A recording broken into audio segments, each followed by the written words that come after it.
વાત અમદાવાદની કરીએ। સરખેજ સર્કલથી સાણંદ ચોકડી રોડ પર ખાડા રાજ છે। ગણી ન શકાય એટલા ખાડા સરખેજ સર્કલથી સાણંદની વચ્ચે પડ્યા છે।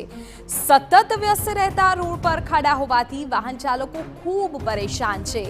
ખાડા રાજના કારણે ટ્રાફિકની સમસ્યાનો પણ સામનો કરવો પડે છે। 48 કલાકમાં શહેરના તમામ ખાડા પૂરવાનું એએમસીના સત્તાધીશોના દાવા પોકળ દેખાઈ રહ્યા છે।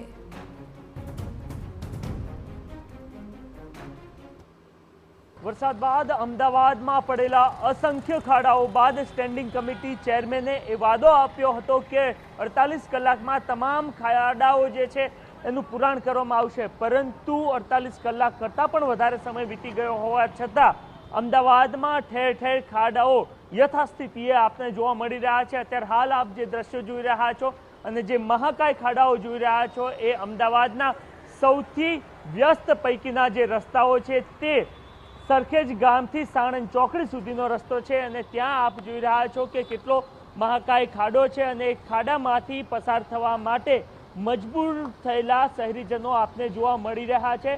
મહત્વનું છે કે અનેક જગ્યાઓ પર વરસાદ બાદ ખાડા પડ્યા હોય એ પ્રકારની સ્થિતિ જોવા મળી હતી અને ત્યારબાદ સ્ટેન્ડિંગ કમિટી ચેરમેને 48 કલાકમાં તમામ ખાડાઓનું પુરાણ કરવામાં આવશે એ પ્રકારનો વાયદો આપ્યો હતો, પરંતુ એ વાયદાઓ પૂર્ણ થયા નથી, જે કાયમી નથી થતા। એ પ્રકારની વધુ એકવાર સ્થિતિ અહીંયા જોવા મળી રહી છે અને એ તમામ બાબતો TV9ના કેમેરા અથવા જે રિપોર્ટિંગ થઈ રહ્યું છે એમાં આપને જોવા મળી રહ્યું છે કે કેવી રીતના અમદાવાદ શહેરમાં ખાડાઓનું સામ્રાજ્ય છે અને એક સામ્રાજ્યમાંથી શહેરીજનોને છુટકારો મળે એ પ્રકારનું કામ જરૂરથી વાયદાઓ અપાય છે, પરંતુ ત્યારબાદ કામ નથી થયું એ પ્રકારના પુરાવો અહીંયા આપને જોવા મળી રહ્યા છે।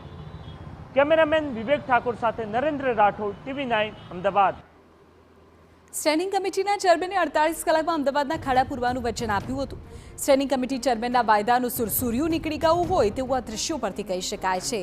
ખાડાને કારણે પીક આવર્સમાં ટ્રાફિક જામ થાય છે તેવું રાહદારીઓનો પણ દાવો છે।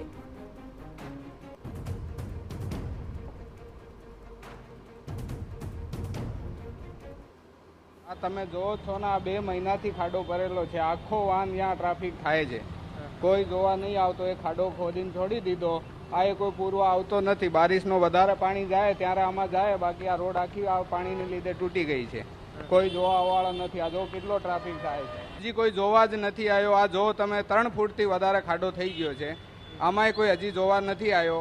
ઓર આ તો અત્યારે બપોરનો ટાઈમ છે, બાકી સાંજનો ટાઈમ જોવો તો આખો ચોકડી સુધી આનો તકલીફ પડે, ઠેઠ ફાટક સુધી આનો જામ થઈ જાય છે। એ ખાડાની લીધે કોઈ ગાડી પાર થતી નથી। 4 થી વરસાદ ચાલુ થયો ત્યારથી છે જ, પણ હજી સુધી કઈ એ નથી ખાડાઓનો, બહુ હેરાન થવાય। શું કહેશો ખાડાઓ વિશે? ખાડા પૂરવા જોઈએ, બીજું તો શું કહીએ। હા, ઓકે, કેટલી પરેશાની થાય છે? પરેશાની તો બહુ જ થાય, ઓફિસથી જવા આવવામાં પરેશાની તો બહુ જ થાય।